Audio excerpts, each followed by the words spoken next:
Саламатсыздарма балалар. Қазақ тілі сабағының бүгінгі тақырыбы етістік. Етістік туралы білімімізді еске түсіріп, әрі қарай жалғастырамыз.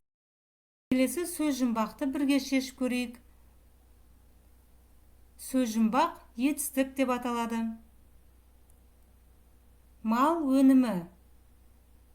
Мал өнімі қалай аталады балалар? Малдан қандай өнімдер аламыз? Әрине, ет. Жыл мезгілі. Қазір қандай мезгіл балалар? Қазір көктем мезгілі. Сүттен жасалатын тағам. Бұл ірімшік. Уақыт бірлігі. Уақыт бірлігін еске түсіріп көрейік. Уақыт бірлігіне сағат жатады. Әкенің әкесі. Әкенің әкесі кім деп аталады? Ата. Ауруды емдеуші.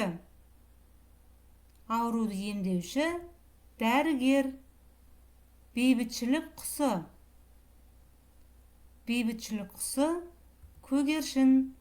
Балалар, сендер де сөз жұмбақты дұрыс тапты деп ойлаймын. Қазақ тілі оқулығын ашып, 75-ші бет 11-ші жаттығуға қараймыз. Мәтінді оқып, етістіктерді табайық балалар. Екі бала тоғайға бардық. Қарағайдың түрлі өсімдіктің жұпар иісі мұрныңды жарады.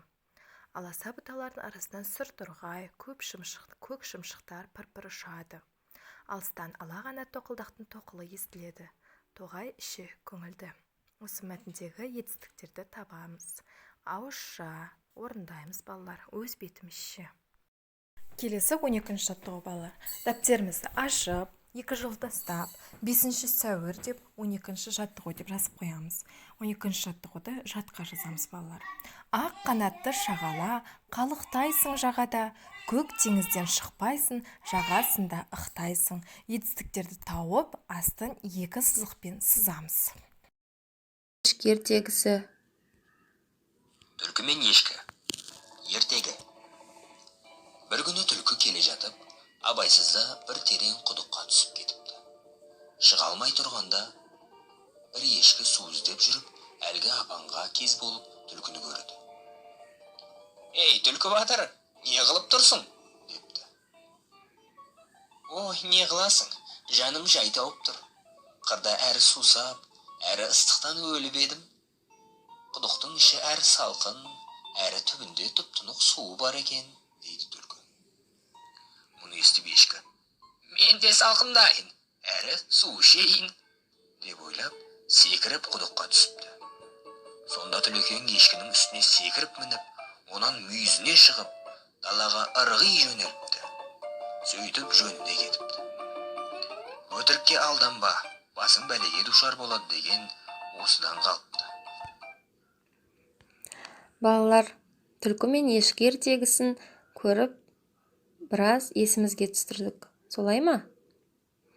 Ал енді түлкі мен ешкі ертегісіндегі негізгі ойларды есімізге түсірдік. Суреттерді пайдаланып, жоспарды жалғастырып жазайық. Бірінші жоспарым. Түлкі мен ешкі ертегісі бойынша балалар жаңағы 13-ші жаттығуда. Келесі жоспарды өз беттеріңізбен жазып, дәптерге түсіріп жіберерсіздер. Келесі 14-ші жаттығуда етістіктер берілген. Осы етістіктерді 3 топқа бөліп, біздер сұрақтарына байланысты 3 топқа бөліп жазуымыз керек. Бірінші не істеді, қайтты, не істейді деген сұрақтарды, осы жердегі сөздерді 3 топқа бөліп жазамыз. Ал енді балалар, біздер термедиктант деп жазып қояйық дәптерімізге жаңа 14-ші жаттығудан кейін. Мына термедиктант дегенде берілген сөздердің ішінен тек қана етістіктерді тауып жазып, етістік екенін дәлелдеуіміз қажет. Мына жерде біздерге берілген сөздер көгершін, жасыл, жинады, айтты, алыс, байлады, дала, күлді, үрді, ашылды деген сөздер берілген. Осының ішінен тек қана етістіктерді теріп жазамыз.